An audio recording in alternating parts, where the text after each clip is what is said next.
आता आपण for example वरण जेव्हा आपण बनवत असतो, आमटी जेव्हा बनवत असतो, तेव्हा आता आपण हळद घालत असतो. हळद जर बघितली तर सर्वात बेस्ट अँटीबायोटिक आहे.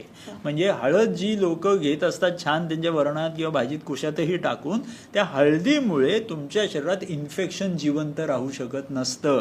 सो जसं ही हळद झाली. त्याचबरोबर समजा आपल्याला चरबी कमी करायची, आपल्याला वजन कमी करायचंय, तर सर्वात सोपी गोष्ट असू शकते ती म्हणजे सुंठ.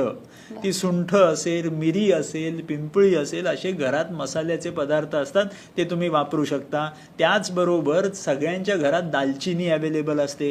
ती दालचिनी फक्त तुम्ही पाण्यात जर उकळली, तुम्ही चहा जे रोज पित असतात त्या चहामध्ये दालचिनी टाकून जर घेतलेली असेल, तर त्या दालचिनीमुळे आपल्या शरीरातल्या चरबीचं विलयन होऊ शकतं. म्हणून ती चरबी आपल्या बरोबर. आता थंडीचा सीझन जेव्हा येतोय तेव्हा आवळा सर्वात बेस्ट व्हायटलायझर. म्हणजे मला जर दिवसभरातून थकल्यासारखं वाटतंय, गळून गेल्यासारखं वाटतंय, तर एक आवळा मी सकाळच्या वेळेस खाऊन घेतलेला असेल तर त्याच्याने माझ्या शरीरात व्हिटॅमिन सी तर नक्कीच मिळेल, पण त्याचबरोबर माझ्या शरीरातले सगळ्या सेल्सचं आयुष्य छान वाढल्या कारणाने माझी एनर्जी भयंकर वाढू शकते.